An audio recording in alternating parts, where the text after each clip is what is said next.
I've never fancied gum.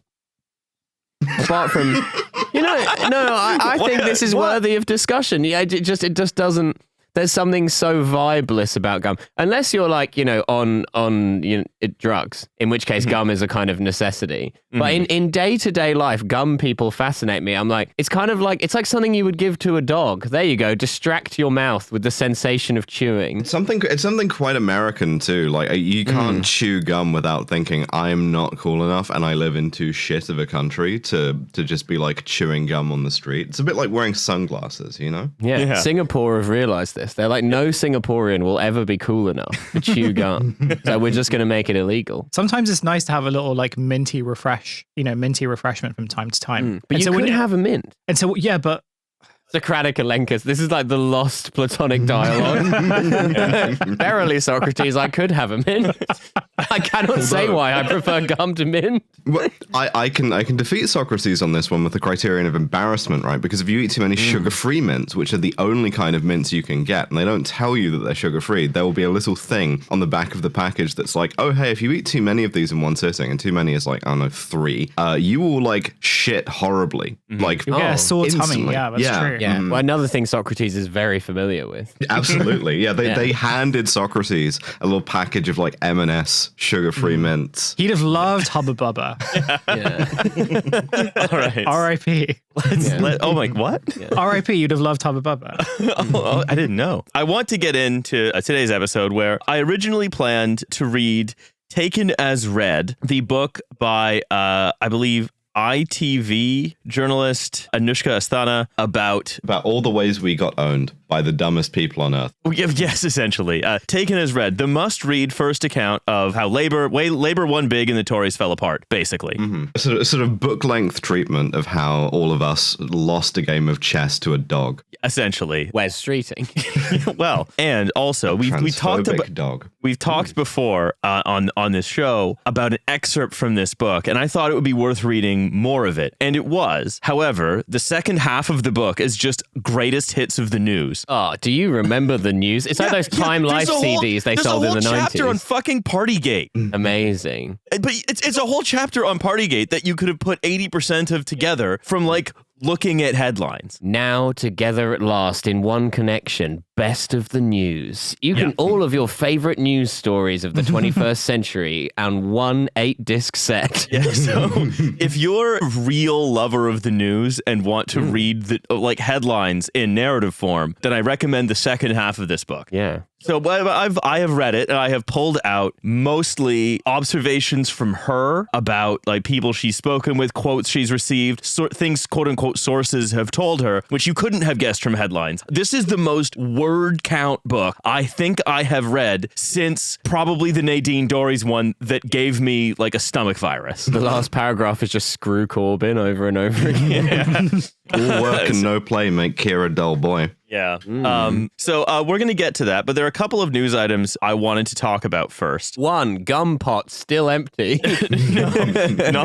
That's just an observation I had. A little parting of the kimono to what it's like to be me. Yeah. No, I want to talk about two news items first. One kind of silly and one emphatically not. One kind of sad. Well, yeah, indeed. Before we get to this. Like regular clown and French clown. So as I mentioned before, and if you follow me on Twitter, you'll have seen me talking about this, a documentary on Neom by an undercover reporter was released, also ITV, was released last Sunday. We're in the pocket of big ITV. And this documentary, again, considering like the country she was doing it in, like this documentarian is incredibly brave to go to Neom, to go undercover among the workers' villages, the workers like sort of encampments, and to then speak with actual guest workers in Saudi Arabia about the conditions in which they're working, and uncovered that... Good, I presume. Well, uncovered that more than 21,000 Indian, Bangladeshi, and Nepalese workers have died in Saudi Arabia since 2017, which is more, I think, than I had imagined. An additional 100,000 people have, quote, disappeared during Neom's construction. This could be like local people who live nearby, also other workers, especially people trying to do any kind of organizing. Yeah, it's something that we've talked about before in terms of the clearances that were done in order to make room for Neom. But like like we've only sort of like talked in passing about the sort of presumed and now somewhat documented death toll of all of this. And the thing is, they're Bedouins. They love to move. Let's just.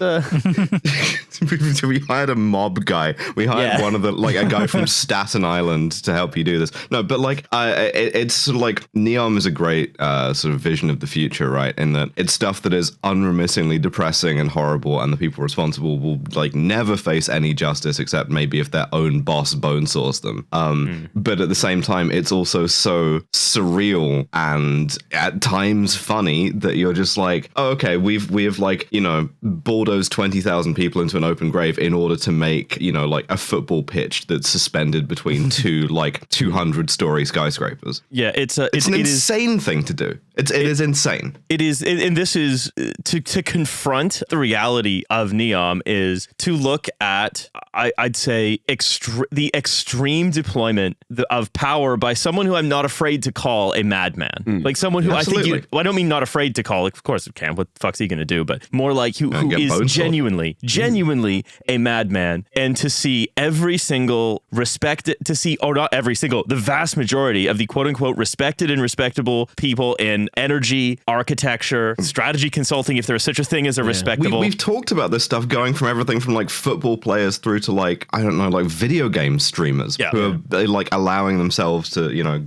be, you know, sort of pink washing for Saudi Arabia or whatever. Well, I've said this before. I remember when Joe Biden said to Mohammed bin Salman, you need to put the oil price down because we're pissed off now. And he was like, no. And I was like, what is the point of us giving them all of this shit that we do all the time? If our client state doesn't fucking listen to us, the boss, what is the point of it? I honestly think the only good regime change we could ever do, Saudi Arabia, rapprochement with Iran, Saudi Arabia regime change. Let's do the good Iraq war. Iraq war brackets good. By invading Saudi Arabia, we're going to free all of those Indians, Bangladeshis, and Nepalese people.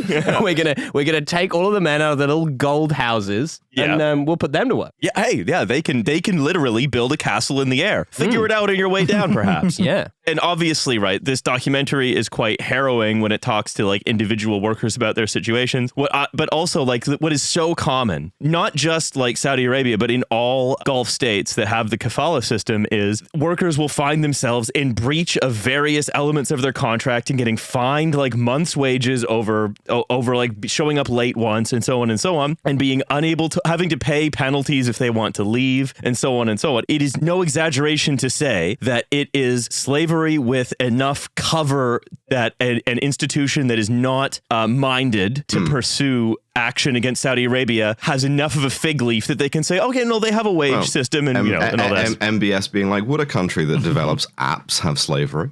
They're getting fined more wages than Mario Balotelli. Yeah, I want to say, right, another thing that happened this year from October 29th to 31st, the day this is being recorded, is that the Future of Investment Initiative took place in Riyadh. A very, very high-profile CEOs, including of many British companies. The CEO of Barclays is there. As well as like the CEO of BlackRock, Goldman, Citigroup, the London Stock Exchange, Citadel, like Ken Griffin. It's fun to go along to that as a serious like financial guy. Like, the Mad King has some investment ideas for me to peruse. What will it be this time? Perhaps a dodecahedron in space. Yeah, well, I mean, you know, if you're like, you know, Jakob Fugger or whatever. I'm sorry, what? Jakob Fugger. Been reading about history again. You can tell. Okay, yeah. This is someone who was like funding Italian princes to go to war with one another. Who's just a merchant. Oh, okay. It was just like it's just a bit of a name alert. The Twinkle capital of his day, and I mean literally. Yeah, truly. You're happy to deal with a Mad King, right? Because they're very profitable. Spends a lot of money. Yeah. Spends a lot of money. Good client. Spends a lot of money on big shapes. Spends a lot of money on big shapes and like guns for the security guards that you need for the big shapes. So well, exactly. So it's so these people, the Mad King is a perfect place for like, you know, for a sort of major CEO to go. If you're the CEO of like HSBC or Barclays, both of whom are at this conference, that's exactly where you want to be, because this is the person who is doing the thing that is like a kind of reverse Tennessee Valley Authority, where you are spending a huge amount of money to do public works that will accomplish nothing, but except cause a huge amount of suffering. Reverse utilitarian. I'm trying to increase decrease the amount of suffering in the world. Essentially. I'm throwing more people in front of the trolley problem. Yeah. Yeah. What if the trolley problem was just fine? What if the trolley track was 170 kilometers long? Looking at the trolley problem being like, if only there was a way to do both. Yeah, we just have to reverse it.